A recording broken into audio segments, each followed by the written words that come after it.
Well, I'm not doing great, but I You're did, huh? not doing great, did you say? No, this last month has been difficult, Mm. personally, but I did have a Ah, question that said I would follow up on with our group of me and Larry and Kai. mhm. Um, if I can do that quickly. Sure, please, because Kai's not very well today, so he couldn't make it in. Oh, I didn't know that. Okay. Well, there's a diagram uh, on page 40, the bottom lower left.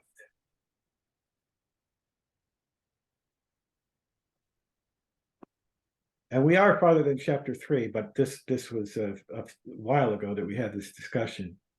Um, so So that uh, picture, Hannes. yeah. So in being a total end gainer and trying to feel everything, I the part that I had a little bit of confusion about was the deep neck flexors are weak. And what we're talking about was as a group in trying to feel that when you do that, if you go into that position, it actually feels in some ways like you're tightening your neck. So, and tightening can make it weak, I suppose. It's overuse. But is that the track? I think so. That I mean, there's an experiment that Rachel Cohen did where and I think she had, I can't remember quite how it worked, but I think she had people lying on the table, then lifting their necks. I think it was some sort of way of getting people to work their necks. And people were using the big outer muscles to work their necks because their necks were so tight that they were doing it from the big outer muscles, and it was quite painful. Can't remember the exact experiment. Anyway, then they had a load of Alexander lessons, and then they started using the inner muscles instead. And when the idea is that if the whole neck is out of kilter, then the big muscles have to take over, because the small muscles are now working at spans that doesn't work for them. And the big muscles can actually still work. They're not working optimally, but they can actually still work. So, because muscles work like this. And after all, if the neck vertebrae are like this, then the muscles here are effectively like this. They're out of play. So you could call that weak, because it's in a permanent state of contraction, but they cannot generate any power. Once they get to that point, they can't actually generate any power. And only when the big muscles let go can they actually start coming back into play. And likewise, the muscles that are locked long are like this and also can't generate any power. Right, right. So you need things in the right place. And the picture there is showing that if everything's in the wrong place, the muscles are then working over the wrong spans, and then they're either locked long or locked short, and then they can't generate power, but everything just has to be in a permanent state of grip. The fascia just has to go, everything has to go very non-elastic and just hang on for dear life, and there's no responsiveness in it. And when you open everything up and bring things back into play, then muscles can actually come back into their responsiveness, and the deeper muscles can start coming back into play. So I've thrown in more factors there. Does that make sense? Yeah, absolutely. Yeah, that's great. And then I think we overthought this to the nth degree. We were looking at, okay, what are those deep neck muscles that are getting weak? And so, I mean, the obvious one, it looks like this is like the sternocleidomastoid that you've got there. Well, it's going the wrong direction for that. So I'm not sure. We weren't quite sure what muscle group you would point to. It's the ones underneath. You see, the big trapezius and the sternocleidomastoid. I mean, it goes like ropes in people. Right. It's one of the outer muscles. I think underneath that you've got your splenius, and then underneath that you've got your levator scapula, which is probably tight as a blooming ball. But then underneath that you've got the erector spinae and the multifidus. No, I was talking about in the front, the deep, And in the front, deep oh, neck deep, flexors. deep neck flexors. Okay, so yeah, that's Neck what you're talking about. flexors. Neck flexors. Yeah, that might be it. I mean, I wouldn't call I think that would be the scalenes. Which would be, again, they can get very sort of gripped. Deep neck flexors, that's true. Yes, because the ones at the back are the extensors, you're right. Deep neck flexors. Well, certainly longus colli and longus capitis, which are right on the front of the neck. I mean, they wouldn't be working at all. The muscles that I call the psoas of the neck, if you remember those. Longus colli, and what was the other one you said? Longus colli and longus capitis. I'll bring up a picture. We talked about them in 14, in chapter 14.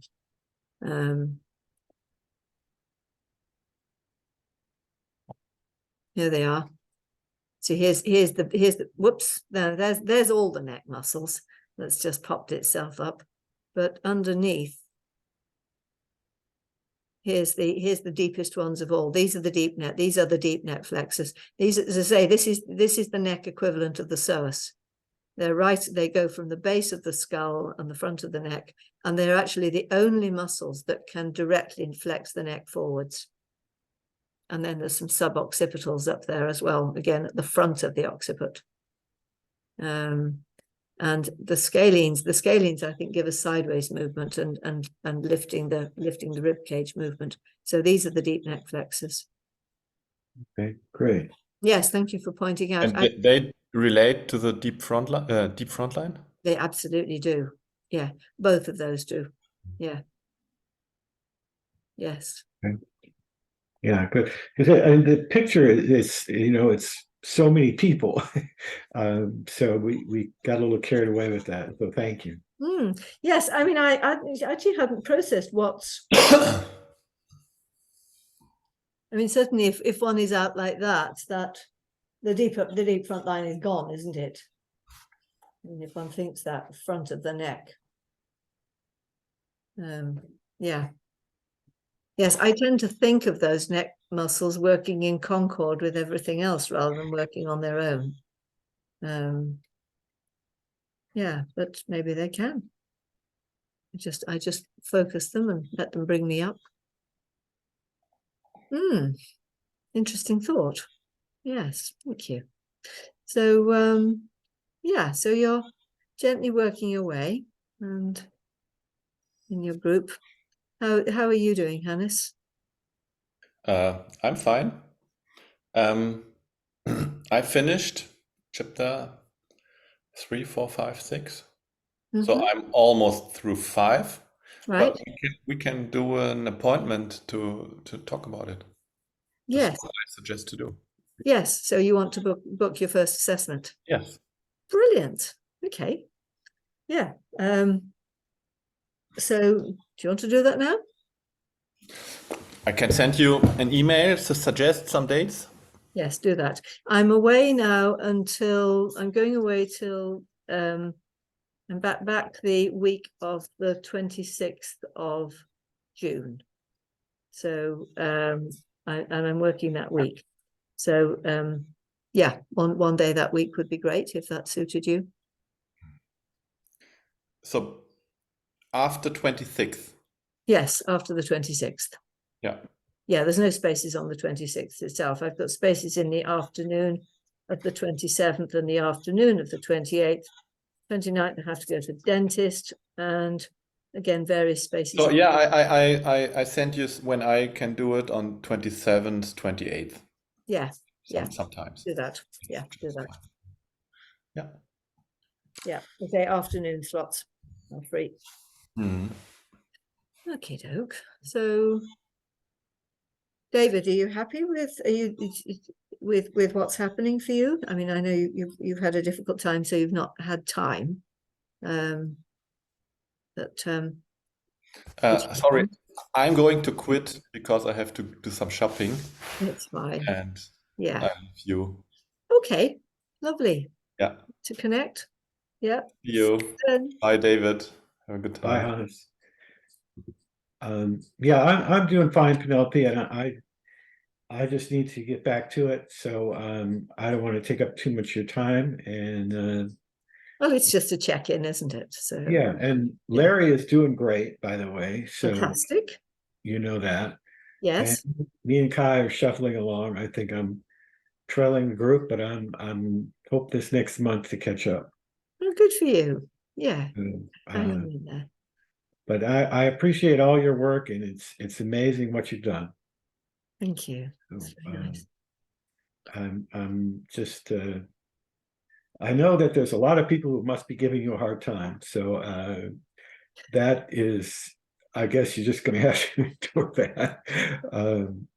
That people don't even want to talk to me about some of this stuff. So I just don't bother. But Yeah. you know, Well, I've decided to stop bothering about them. I'm talking to the people who want to listen, yeah, and the other people are too frightened. You know, I'm asking them to step too far out of their comfort zone, and it's a big step out of the comfort zone. yeah. Yes. So, Yeah. Yeah, and it's just too far a stretch for them, and I get that. So yeah. But okay, the well, majority of people aren't attacking me, fortunately. So pardon me. I say the majority of people aren't attacking me, so that's my Oh, good. Yeah, just yeah. Okay, so good to check in and keep up the work, and yeah, see you next month. Okay. Oh, and by the way, I actually met my buddy Hank from this group. I don't know if you remember Hank. Oh, I remember Hank. Yes. I actually met him in person last week. He's a really nice guy, and we had a good time working on the course. I'll turn And off the recording at this point.